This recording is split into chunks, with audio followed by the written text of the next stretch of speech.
and Jay for a happy birthday. Thank you so much. Good morning, beautiful people. Good morning. The Methodist is back. And I'm not so sure if I should say thank you or not for asking Reverend Tony to invite me back. No pressure from you guys, no pressure.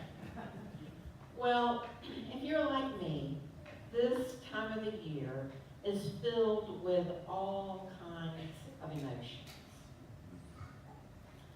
Last Sunday morning, as I do every morning, but last Sunday morning I was laying on my floor doing my back exercises, that I do every day, and I found myself just sobbing, because I was missing my mom so much. Because this was a special time of year for her. And she's been dead 23 years, but I was laying there sobbing. Some of us are estranged from our children or our families, which just adds to the burden of this time. If you have any kind of financial woes, this time of the year just exacerbates them in no uncertain terms. But at the same time, this time of the year is filled with wonder. The lights, the sounds, the music, and oh yes, the food. In fact, I sometimes think people are a little kinder at this time of the year. Children are surely excited, and it is a time of wonder. I would even call it a time of magic. I can use that word at MCC at my beaches. I wouldn't get away with that in most churches. It's a magical time of the year. It's a time where even the Scrooges among us are turned into generous people. As we think about Mary's story this morning, and I don't really care if you believe all of that stuff or not, but I want you to participate in the wonder of it this morning. The wonder of Mary's story. Will you pray with me? God, as we've read your word this morning, let we, your church, open our minds and our hearts to hear you speak to us again today. In your most holy name we pray. Amen. Amen. Can you imagine? How Mary, a very poor, young teenage girl, somewhere between 13 to 15 probably, she lived in this little tiny dump of a town called Nazareth. How she must have felt when that angel spoke to her. Now surely Mary was not accustomed to being addressed by angels. Just as we today don't declare visits from celestial messengers. And if you do, I'm sure one of us is going to say, are you off your meds again?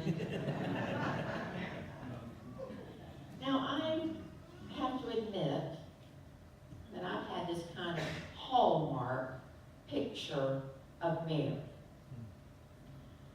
In the first and second centuries of the early church, they began the veneration of Mary. And throughout Roman Catholic Church history, they increasingly made Mary one to worship and magnify.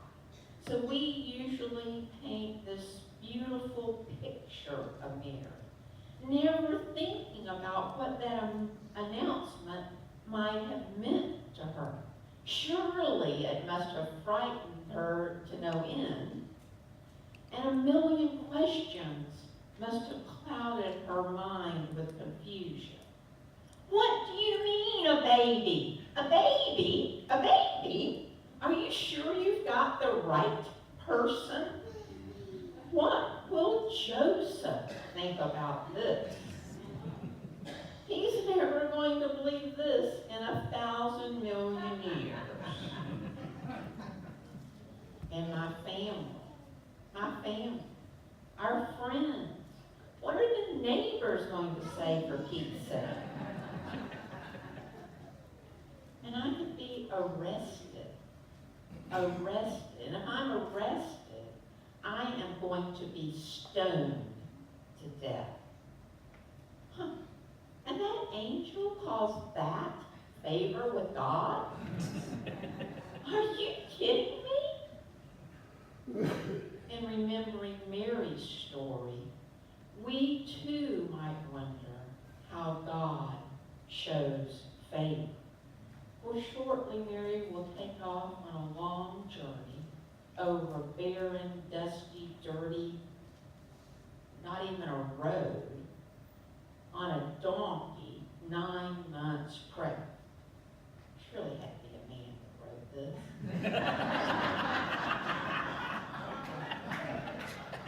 She was ordered by foreign authorities to go to Bethlehem for that census. Now Bethlehem itself was a little teeny tiny town, and it was going to be very, very crowded, and no, they couldn't call ahead and make room reservations. It was going to be crowded. Amid the stench of an old barn baby, Mary would give birth to her first child. The facilities weren't quite equal to those at Good Samaritan or St. Mary's or Jupiter Medical Center. But rather, the young mother was to deliver the Christ child in a dark, damp, dirty stable. No magnificent glory was going to be around her there. Not even any seeming mercy. At that moment, she must have felt like one more figure in the history of motherhood, amid conditions as harsh and as hard as any woman faced. Where was God's favor in all this? And yet Mary was willing to trust God, as the author of the Gospel of Luke tells us. Mary says, Behold, I am the handmaiden of God. Let it be according to your word. Now the word handmaiden is translated into English to mean servant or slave. And to our ears, those words conjure up images of persons who are held against their will, subject to very poor working conditions, long hours, brutality, forcibly controlled by their masters. In short, slaves to us are the epitome of dehumanization and oppression. But these images are not accurate pictures or descriptions of what Mary thought when she called herself a handmaiden. A handmaiden participated in God's blessing.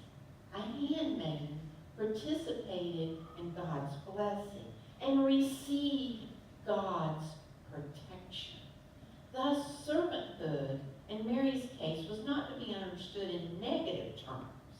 It's important, I think, to realize that Mary was not coerced into slavery to God. I think that Mary was free to reject God's call. But Mary's God had showed steadfast love for her. And because Mary trusted God, she was willing to proclaim herself to be the handmaid. Mary accepted God's call despite her fear, her uncertainty, and the fact that she didn't know of the lowly birth, the humble existence, or the agonizing death of this child Jesus, who is to be called the Son of the Most High. And how does Mary's story fit into my life situation and yours? How does it enable us to more participate in this Advent season? Now, I don't think we face Mary's particular problem. None of you have said that you've heard from an angel that you're going to have a baby. But we do face questions of faith, questions of commitment that are filled with uncertainty and doubt and fear. And we too, I think, question God's favor in our lives. Oh yes, we attend church, and we may call ourselves religious or perhaps even spiritual. Most of us live in reasonably comfortable places. We're not touched by the pain of starvation or malnutrition. In fact, we're probably more concerned about nutrition because we eat so much junk food. However, I think we are touched by different forms of starvation.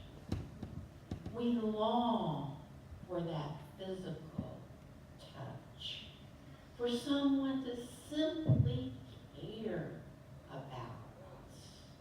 We hurt for that kind word to be spoken to us. We wish for that affirmation from our spouse, our friend, our boss, our teacher. But often no such word is spoken. And we too question, where is God's favor in our fear, in our pain, in our confusion? Like Mary, we want to know God's favor in our lives. Our lives are so filled with chaos. Life moves faster and faster, even in retirement. And yes, even the church makes demands on our time. Don't you wish it could all just stop sometime and let us catch up, particularly at this time of the year? We find ourselves trying to do more rather than be more. And we question where God fits into all of this. As we rush through our days, how can we even hear God's word speak to us as Mary did? We don't have time to sit around and contemplate and wait for God to speak to us. Our lives are hectic. And we wait for the beginning of the new year. But can our lives and all that hecticness be vehicles for God's communication to us? We, like Mary, can have that strong faith and commitment to God that enables us to hear and to respond, even amid the pressures, the demands from all sides. We can examine our lives and see if our relationship is as central as it was to Mary, our relationship to God. Oh yeah, oh yeah. There's pain, there's frustration, there's fear, there's uncertainty. And we too will question with Mary the evidence of God's faith in our lives. But whatever our decisions, no matter how much we question, we can have the assurance that God is with us. The very name, Emmanuel, means God is with us. Jesus' name, God is with us. In the season of Advent, we're told to focus on being prepared for the birth of the Christ child.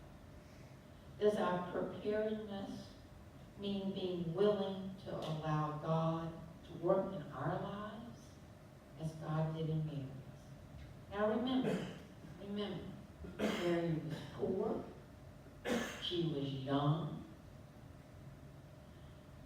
from a place that was looked down upon, but God still chose to use her. We don't have to be rich. We don't have to be smart. We don't have to be wise.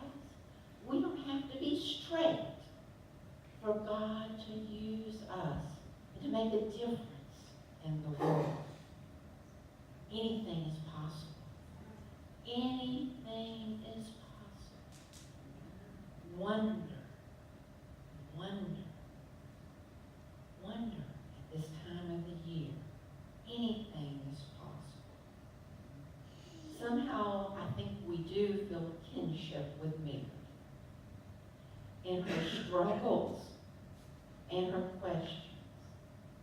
So at this time of wonder, let us also identify with Mary in her commitment, her obedience, her expectation, and her response as she proclaims, "Behold, I am the handmaiden of God. Let it be according to your word." Amen.